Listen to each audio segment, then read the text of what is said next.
Hello बच्चों, मैं दीक्षा श्रीवास्तव। आज मैं आप लोगों को क्लास 12 के चैप्टर 7 की एक्सरसाइज 7.11 का क्वेश्चन नंबर 9 पढ़ाऊंगी। आई होप आप लोगों को जो मैं पढ़ा रही होंगी वो सब समझ में आ रहा होगा।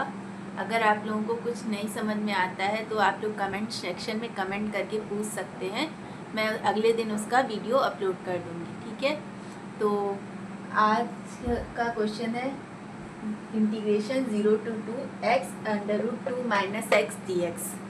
ठीक है, तो इसको ये डेफिनेट इंटीग्रल है, हमें इसको डेफिनेट इंटीग्रल की प्रॉपर्टीज़ यूज़ करके सॉल्व करना है। ठीक है, तो ये इसमें क्या है, लिमिट देखो 0 to 2। तो जब भी हमारे पास 0 to a टाइप की लिमिट होती है तो हम लोग कौन सी प्रॉपर्टी लगाते हैं, ये वाली 0 to a fx dx equal होता है 0 to a F A minus x d x के। ठीक है, हम लोग ये वाली प्रॉपर्टी लगाते हैं। ठीक है, तो इसमें ये वाली प्रॉपर्टी लगाने के लिए सबसे पहले इस इंटीग्रल को कोई नाम दे देते हैं। i is equal to 0 to 2 x√2 minus x d x. ठीक है, अब इस इंटीग्रल में ये वाली प्रॉपर्टी लगाएंगे। पहले आप लोग कॉपी में जब लिखेंगे तो लिखेंगे बाय यूजिंग दिस प्रॉपर्टी, फिर ये प्रॉपर्टी लिखेंगे तब प्रॉपर्टी लगाएंगे। ठीक है, तो हम लोग लगाते हैं ये वाली प्रॉपर्टी, तो क्या हो जाएगा i is equal to 0 to 2, जहाँ पे x है वहाँ पे a माइनस एक्स लिखना है, यानी यहाँ पे a की वैल्यू क्या है 2, तो जहाँ पे x है वहाँ पे क्या हो जाएगा 2 माइनस एक्स, तो यहाँ पे हो जाएगा 2 माइनस एक्स √2 माइनस एक्स की जगह 2 माइनस एक्स। ठीक है, dx, तो यहाँ पे आ जाएगा 0 to 2 माइनस एक्स, ये 2 इसका माइनस का अंदर मल्टीप्लाई होगा तो ये क्या हो जाएगा 2 माइनस 2 प्लस एक्स, 2 से 2 कट जाएगा और यहाँ पे x बच जाएगा। ठीक है, तो यहाँ पे सिर्फ हम लोग क्या लिख सकते हैं √x। तो इंटीग्रेशन में अंडर रूट वाला टर्म ना थोड़ा अजीब सा लगता है, इसलिए इसको हम लोग क्या लिख सकते हैं x की पावर हाफ। ठीक है, अंडर रूट को x की पावर हाफ भी तो लिख सकते हैं। ठीक है, dx। अब देखो इसका इंटीग्रेशन आसानी से हो सकता है क्योंकि इस x की पावर हाफ का हम अंदर मल्टीप्लाई कर देंगे तो इसका इंटीग्रेशन आसानी से हो सकता है। तो कैसे लिखेंगे, इंटीग्रेशन 0 to 2x की पावर हाफ माइनस एक्स की पावर 1 प्लस एक्स की पावर 1/2 इंटू एक्स की पावर 1/2 है, तो बेस सेम है तो पावर ऐड हो जाएगी, तो 1 + 1/2 करेंगे तो क्या आएगा, x की पावर हो जाएगी 3/2। ठीक है, dx।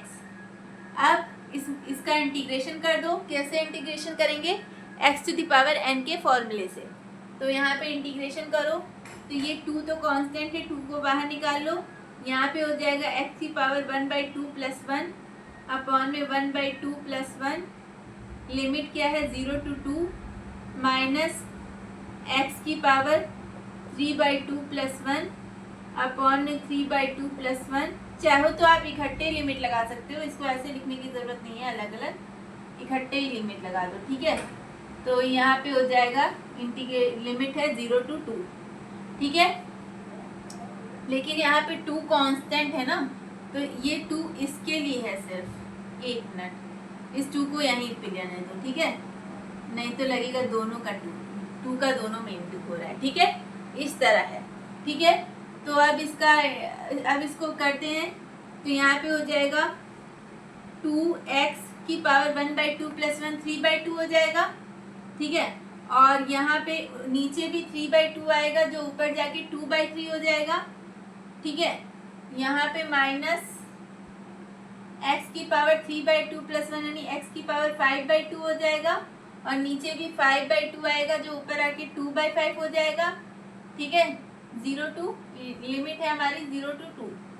ठीक है, अब इसको थोड़ा सा और सिंप्लीफाई कर लेते हैं, तो यहाँ पे हो जाएगा 2 × 2 4, 4x की पावर 3/2 अपॉन में 3 माइनस 2x की पावर 5/2 अपॉन में 5 लिमिट है 0 to 2। अब लिमिट पुट करते हैं, तो पहले अपर लिमिट पुट करेंगे फिर लोअर लिमिट पुट करेंगे, ठीक है।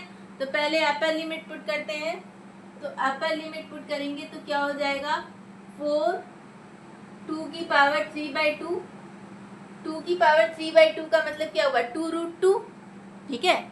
2 की पावर 3/2 का मतलब क्या हुआ 2√2, ठीक है। तो यहाँ पे हो जाएगा 2√2।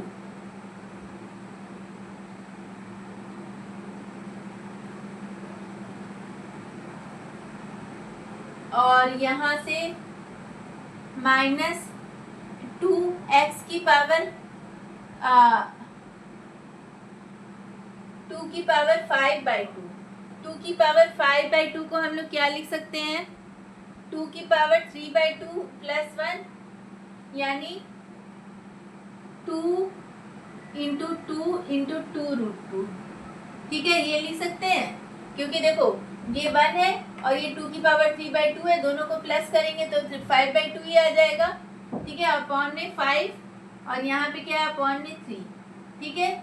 अब हमें क्या करना है 0 पुट करना है। लोअर लिमिट हमारी क्या है 0, लेकिन जब 0 पुट करेंगे तो x की ये 0 ही हो जाएगा, ये भी टर्म 0 हो जाएगा, ये भी टर्म 0 हो जाएगा, यानी इसको लिखने की ज़रूरत नहीं है, ठीक है। तो यहाँ से हम लोग क्या कॉमन ले सकते हैं, यहाँ से अगर हम लोग 2√2 कॉमन ले लेते हैं, 2√2 हम लोगों ने कॉमन ले लिया, तो यहाँ पे क्या बचेगा 4/3 और यहाँ पे बचेगा 4/5, ठीक है।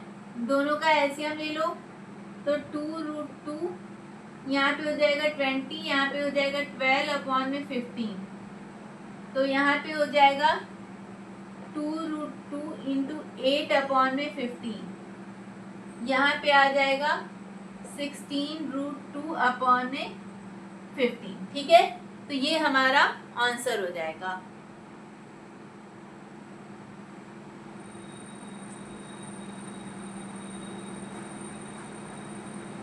ठीक है।